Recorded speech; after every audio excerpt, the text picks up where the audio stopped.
पृथ्वी आदि से निर्मित देव प्रतिमाओं के पूजन की विधि, उनके लिए नैवेद्य का विचार, पूजन के विभिन्न उपचारों का फल, विशेष मास, वार, तिथि एवं नक्षत्रों के योग में पूजन का विशेष फल तथा लिंग के वैज्ञानिक स्वरूप का विवेचन।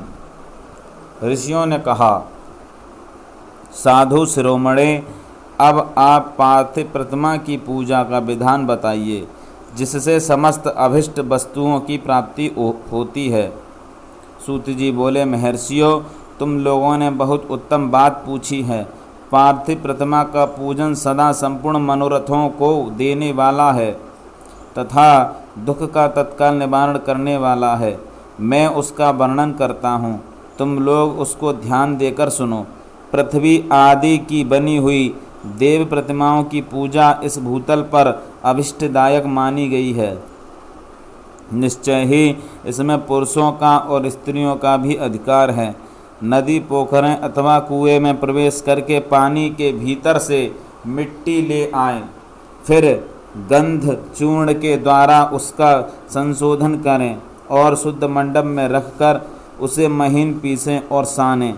इसके बाद हाथ से प्रतिमा बनाएं और दूध से उसका सुंदर संस्कार करें।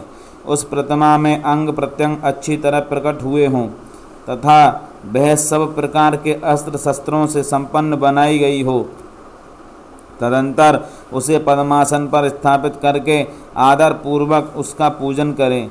गणेश, सूर्य, विष्णु, दुर्गा और शिवजी की प्रतिमा का शिव का एवं शिवलिंग का द्विज को सदा पूजन करना चाहिए। षोडशोपचार पूजन जनित फल की सिद्धि के लिए 16 उपचारों द्वारा पूजन करना चाहिए। पुष्प से प्रोक्षण और मंत्र पाठ पूर्वक अभिषेक करें। अगहनी के चावल से नैवेद्य तैयार करें। सारा नैवेद्य एक कुड़ब लगभग पाव भर होना चाहिए। घर में पार्थिव पूजन के लिए एक कुड़म और बाहर किसी मनुष्य द्वारा स्थापित शिवलिंग के पूजन के लिए एक प्रस्थ सेर भर नैवेद्य तैयार करना आवश्यक है, ऐसा जानना चाहिए। देवताओं द्वारा स्थापित शिवलिंग के लिए 3 सेर नैवेद्य अर्पित करना उचित है और स्वयं प्रकट हुए स्वयंभू लिंग के लिए 5 सेर। ऐसा करने पर पूर्ण फल की प्राप्ति समझनी चाहिए। इस प्रकार सहस्त्र बार पूजा करने से द्विज सत्यलोक को प्राप्त कर लेता है। 12 अंगुल चौड़ा, इससे दूना और 1 अंगुल अधिक अर्थात 25 अंगुल लंबा तथा 15 अंगुल चौड़ा जो लोहे या लकड़ी का बना हुआ पात्र होता है, उसे विद्वान पुरुष शिव कहते हैं। उसका 8वां भाग प्रस्थ कहलाता है, जो 4 कुड़ब के बराबर माना गया है। मनुष्य द्वारा स्थापित शिवलिंग के लिए 10 प्रस्थ, ऋषियों द्वारा स्थापित शिवलिंग के लिए 100 प्रस्थ और स्वयंभू शिवलिंग के लिए 1 सहस्त्र प्रस्थ नैवेद्य निवेदन किया जाए तथा जल, तेल आदि एवं गंध द्रव्यों की यथा योग्य मात्रा रखी जाए तो यह उन शिवलिंगों की महापूजा बताई जाती है। देवता का अभिषेक करने से आत्मशुद्धि होती है, गंध से पुण्य की प्राप्ति होती है, नैवेद्य लगाने से आयु बढ़ती और तृप्ति होती है, धूप निवेदन करने से धन की प्राप्ति होती है, दीप दिखाने से ज्ञान का उदय होता है और तांबूल समर्पण करने से भोग की उपलब्धि होती है। इसलिए स्नान आदि 6 उपचारों को यत्नपूर्वक अर्पित करें। नमस्कार और जप ये दोनों संपूर्ण अभिष्ट फल को देने वाले हैं। इसलिए भोग और मोक्ष की इच्छा रखने वाले लोगों को पूजा के अंत में सदा ही जप और नमस्कार करने चाहिए। मनुष्य को चाहिए कि वह सदा पहले मन से पूजा करके फिर उन उपचारों से करे। देवताओं की पूजा से उन देवताओं के लोकों की प्राप्ति होती है तथा उनके अवान्तर लोक में भी यथेष्ट भोग की वस्तुएं उपलब्ध होती है। अब मैं देव पूजा से प्राप्त होने वाले विशेष फलों का वर्णन करता हूँ, तो जो तुम लोग श्रद्धा पूर्वक सुनो। विघ्नराज गणेश जी की पूजा से भूलोक में उत्तम अविष्ट वस्तु की प्राप्ति होती है। शुक्रवार को श्रावण और भाद्रपद मासों के शुक्ल पक्ष की चतुर्थी को और पौष मास में सतभिषा नक्षत्र के आने पर विधि पूर्वक गणेश जी की पूजा करनी चाहिए। 100 या सहस्त्र दिनों में 100 या सहस्त्र बार पूजा करें। देवता और अग्नि में श्रद्धा रखते हुए किया जाने वाला उनका नित्य पूजन मनुष्यों को पुत्र एवं अभिष्ट वस्तु प्रदान करता है। वह समस्त पापों का शमन तथा भिन्न भिन्न दुष्कर्मों का विनाश करने वाला है। विभिन्न बारों में की हुई शिव आदि की पूजा को आत्मशुद्धि प्रदान करने वाली समझना चाहिए। वार या दिन, तिथि, नक्षत्र और योगों का आधार है, समस्त कामनाओं को देने वाला है, उसमें वृद्धि और क्षय नहीं होता, इसलिए उसे पूर्ण ब्रह्म स्वरूप मानना चाहिए। सूर्योदय काल से लेकर सूर्योदय काल आने तक एक बार की स्थिति मानी गई है, जो ब्राह्मण आदि सभी वर्णों के कर्मों का आधार है। विहित तिथि के पूर्व भाग में की हुई देव पूजा मनुष्यों को पूर्ण भोग प्रदान करने वाली होती है। यदि मध्याह्न के बाद तिथि का आरंभ होता है तो रात्रि युक्त तिथि का पूर्व भाग पितरों के श्राद्धादि कर्म के लिए उत्तम बताया जाता है। ऐसी तिथि का परभाग ही दिन से युक्त होता है, अतः वही देव कर्म के लिए प्रशस्त माना गया है। यदि मध्याह्न काल तक तिथि रहे तो उदय व्यापिनी तिथि को ही देव कार्य में ग्रहण करना चाहिए। इसी तरह शुभ तिथि एवं नक्षत्र आदि ही देव कार्य में ग्राह्य होते हैं। बार आदि का भली भांति विचार करके पूजा और जप आदि करने चाहिए। वेदों में पूजा शब्द के अर्थ की इस प्रकार योजना की गई है, पूर्जायते अनेन इति पूजा। यह पूजा शब्द की व्युत्पत्ति है। पुहु का अर्थ है भोग और फल की सिद्धि। वह जिस कर्म से संपन्न होती है उसका नाम पूजा है।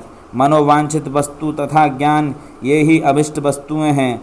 सकाम भाव वाले को अभिष्ट भोग अपेक्षित होता है और निष्काम भाव वाले को अर्थ परमार्थिक ज्ञान, ये दोनों ही पूजा शब्द के अर्थ हैं। इनकी योजना करने से ही पूजा शब्द की सार्थकता है। इस प्रकार लोक और वेद में पूजा शब्द का अर्थ विख्यात है। नित्य और नैमित्तिक कर्म कालांतर में फल देते हैं, किंतु काम्य कर्म का यदि भली भांति अनुष्ठान हुआ हो तो वह तत्काल फलद होता है। प्रतिदिन एक पक्ष, एक मास और एक वर्ष तक लगातार पूजन करने से उन कर्मों के फल की प्राप्ति होती है और उनसे वैसे ही पापों का क्रमशः क्षय होता है। प्रत्येक मास के कृष्ण पक्ष की चतुर्थी तिथि को की हुई महागणपति की पूजा एक पक्ष के पापों का नाश करने वाली और एक पक्ष तक उत्तम भोग रूपी फल देने वाली होती है। चैत्र मास में चतुर्थी को की हुई पूजा एक मास तक किए गए पूजन का फल देने वाली होती है और जब सूर्य सिंह राशि पर स्थित हो उस समय भाद्रपद मास की चतुर्थी को की हुई गणेश जी की पूजा एक वर्ष तक मनोवांछित भोग प्रदान करती है, ऐसा जानना चाहिए। श्रावण मास के रविवार को हस्त नक्षत्र से युक्त सप्तमी तिथि को तथा माघ शुक्ला सप्तमी को भगवान सूर्य का पूजन करना चाहिए। ज्येष्ठ तथा भाद्रपद मासों के बुधवार को श्रवण नक्षत्र से युक्त द्वादशी तिथि को तथा केवल द्वादशी को भी किया गया भगवान विष्णु का पूजन अभिष्ट संपत्ति को देने वाला माना गया है। श्रावण मास में की जाने वाली श्री हरि की पूजा अभिष्ट मनोरथ और आरोग्य प्रदान करने वाली होती है। अंगों एवं उपकरणों सहित पूर्वोक्त गौ आदि 12 वस्तुओं का दान करने से जिस फल की प्राप्ति होती है उसी को द्वादशी तिथि में आराधना द्वारा श्री विष्णु की तृप्ति करके मनुष्य प्राप्त कर लेता है। जो द्वादशी तिथि को भगवान विष्णु के 12 नामों द्वारा 12 ब्राह्मणों का षोडशोपचार पूजन करता है वह उनकी प्रसन्नता प्राप्त कर लेता है। इसी प्रकार संपूर्ण देवताओं के विभिन्न 12 नामों द्वारा किया हुआ 12 ब्राह्मणों का पूजन उन देवताओं को प्रसन्न करने वाला होता है। कर्क की संक्रांति से युक्त श्रावण मास में नवमी तिथि को मृगशिरा नक्षत्र के योग में अंबिका का पूजन करे। वे संपूर्ण मनोवांछित भोगों और फलों को देने वाली है। ऐश्वर्य की इच्छा रखने वाले पुरुष को उस दिन अवश्य उनकी पूजा करनी चाहिए। अश्विनी मास के शुक्ल पक्ष की नवमी तिथि संपूर्ण अभिष्ट फलों को देने वाली है। उसी मास के कृष्ण पक्ष की चतुर्दशी को यदि रविवार पड़ा हो तो उस दिन का महत्व विशेष बढ़ जाता है। उसके साथ ही यदि आर्द्रा और महाद्रा सूर्य संक्रांति से युक्त आर्द्रा का योग हो तो उक्त अवसरों पर की हुई शिव पूजा का विशेष महत्व माना गया है। माघ कृष्णा चतुर्दशी को की हुई शिवजी की पूजा संपूर्ण अभिष्ट फलों को देने वाली है। वह मनुष्यों की आयु बढ़ाती, मृत्यु कष्ट को दूर हटाती और समस्त सिद्धियों को प्राप्त कराती है। ज्येष्ठ मास में चतुर्दशी को यदि महाद्रा का योग हो अथवा मार्गशीर्ष मास में किसी भी तिथि को यदि आद्रा नक्षत्र हो तो उस अवसर पर विभिन्न वस्तुओं की बनी हुई मूर्ति के रूप में शिव की जो 16 उपचारों से पूजा करता है उस पुण्यात्मा के चरणों का दर्शन करना चाहिए। भगवान शिव की पूजा मनुष्यों को भोग और मोक्ष देने वाली है, ऐसा जानना चाहिए। कार्तिक मास में प्रत्येक वार और तिथि आदि में महादेव जी की पूजा का विशेष महत्व है। कार्तिक मास आने पर विद्वान पुरुष दान, तप, होम, जप और नियम आदि के द्वारा समस्त देवताओं का षोडशोपचारों से पूजन करे। उस पूजन में देव प्रतिमा, ब्राह्मण तथा मंत्रों का उपयोग आवश्यक है।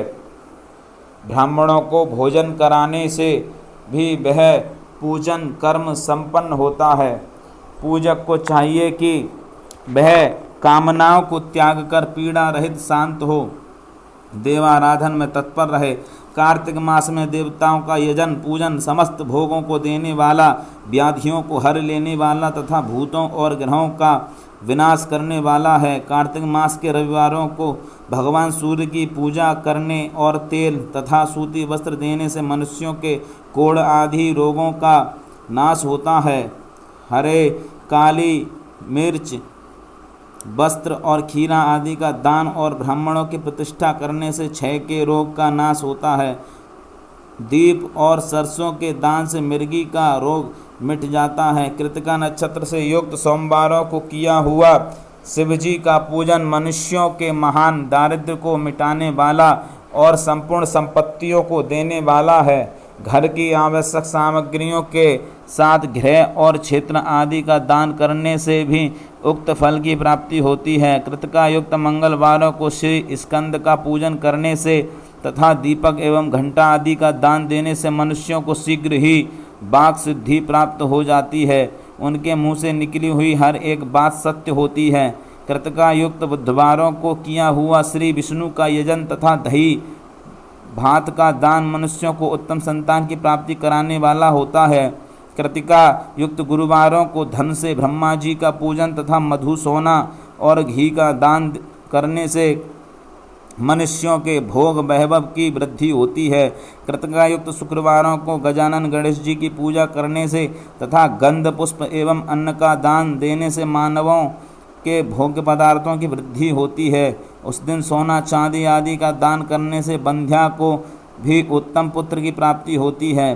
कृतिका युक्त शनिवारों को दिक्पालों की वंदना, दिग्गजों, नागों और सेतुपालों का पूजन, त्रिनेत्रधारी रुद्र, पापहारी विष्णु तथा ज्ञानदाता ब्रह्मा का आराधन और धनवंतरी एवं दोनों अश्वनी कुमारों का पूजन करने से रोग, दुर्मृत्यु एवं अकाल मृत्यु का निवारण होता है तथा तात्कालिक व्याधियों की शांति हो जाती है। नमक, लोहा, तेल और उड़द आदि का त्रिकटु, सौंठ, पीपल और गोल मिर्च, फल, गंध और जल आदि का तथा घृत आदि द्रव्य पदार्थों का और सुवर्ण, मोती आदि कठोर वस्तुओं का भी दान देने से स्वर्गलोक की प्राप्ति होती है।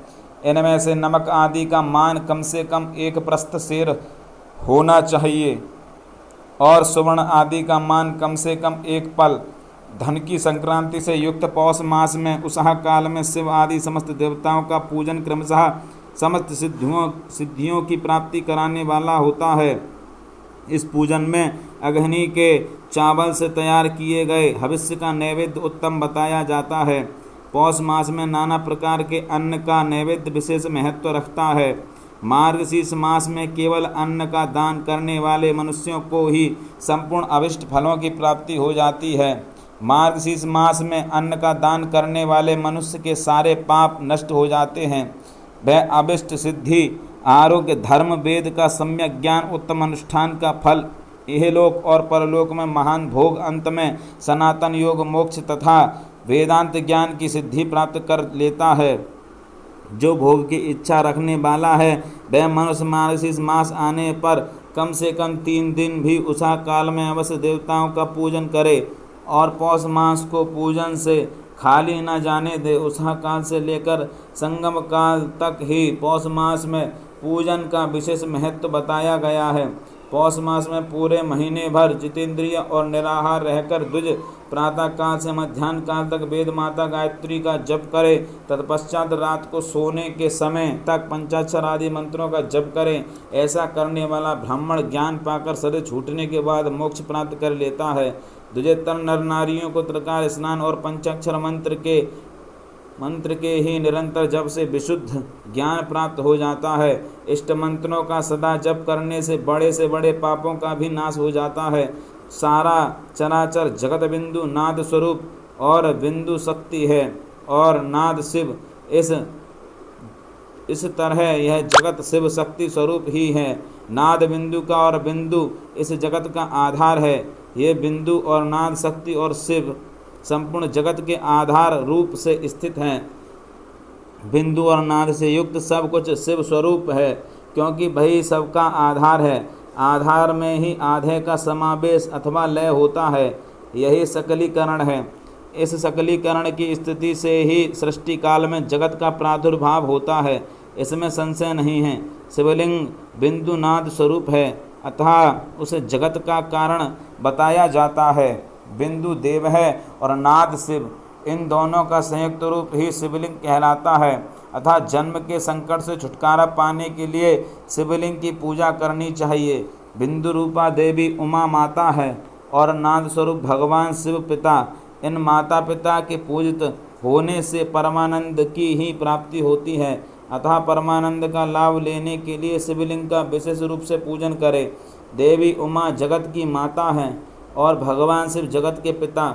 जो इनकी सेवा करता है उस पुत्र पर इन दोनों माता पिता की कृपा नित्य अधिकाधिक बढ़ती रहती है।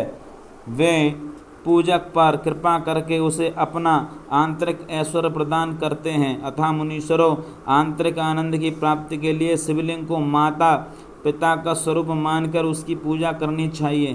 भर्ग शिव पुरुष रूप हैं और भर्गा शिवा अथवा शक्ति प्रकृति कहलाती है। अव्यक्त आंतरिक अधिष्ठान रूप गर्भ को पुरुष कहते हैं और सुव्यक्त आंतरिक अधिष्ठान भूत गर्भ को प्रकृति। पुरुष आदि गर्भ हैं, वह प्रकृति रूप गर्भ से युक्त होने के कारण गर्भवान है, क्योंकि वही प्रकृति का जनक है। प्रकृति में जो पुरुष का संयोग होता है, यही पुरुष से उसका प्रथम जन्म कहलाता है। अव्यक्त प्रकृति से महत्वादि के क्रम से जो जगत का व्यक्त होना है, यही उस प्रकृति का द्वितीय जन्म कहलाता है। जीव पुरुष से ही बारंबार जन्म और मृत्यु को प्राप्त होता है। माया द्वारा अन्य रूप से प्रकट किया जाना ही उसका जन्म कहलाता है। जीव का शरीर जन्म काल से ही जीर्ण छह भाव विकारों से युक्त होने लगता है, इसलिए उसे जीव संज्ञा दी गई है। जो जन्म लेता और विविध पाशों द्वारा तनाव बंधन में पड़ता है, उसका नाम जीव है। जन्म और बंधन जीव शब्द का अर्थ ही है। अतः जन्म मृत्यु रूपी बंधन की निवृत्ति के लिए जन्म के अधिष्ठान भूत मातृ पितृ स्वरूप शिवलिंग का पूजन करना चाहिए। गाय का दूध, गाय का दही और गाय का घी, इन तीनों को पूजन के लिए शहद और शक्कर के साथ पृथक पृथक भी रखें और इन सबको मिलाकर सम्मिलित रूप से पंचामृत भी तैयार कर लें। इनके द्वारा शिवलिंग का अभिषेक एवं स्नान कराएं। फिर गाय के दूध और अन्न के मेल से नैवेद्य तैयार करके प्रणव मंत्र के उच्चारण पूर्वक उसे भगवान शिव को अर्पित करें। संपूर्ण प्रणव को ध्वनिलिंग कहते हैं। स्वयं भूलिंग नाद स्वरूप होने के कारण नादलिंग कहा गया है। यंत्र या अर्घा बिंदु स्वरूप होने के कारण बिंदु लिंग के रूप में विख्यात है। उसमें अचल रूप से प्रतिष्ठित जो शिवलिंग है वह मकार स्वरूप है, इसलिए मकार लिंग कहलाता है। सवारी निकालने आदि के लिए जो चरलिंग होता है वह उकार स्वरूप होने से उकार लिंग कहा गया है। तथा पूजा की दीक्षा देने वाले जो गुरु या आचार्य हैं, उनका विग्रह आकार का प्रतीक होने से आकार लिंग माना गया है। इस प्रकार अकार, उकार, मकार, बिंदु, नाद और ध्वनि के रूप में लिंग के 6 भेद हैं। इन 6 लिंगों की नित्य पूजा करने से साधक जीवन मुक्त हो जाता है, इसमें संशय नहीं है। हर हर महादेव।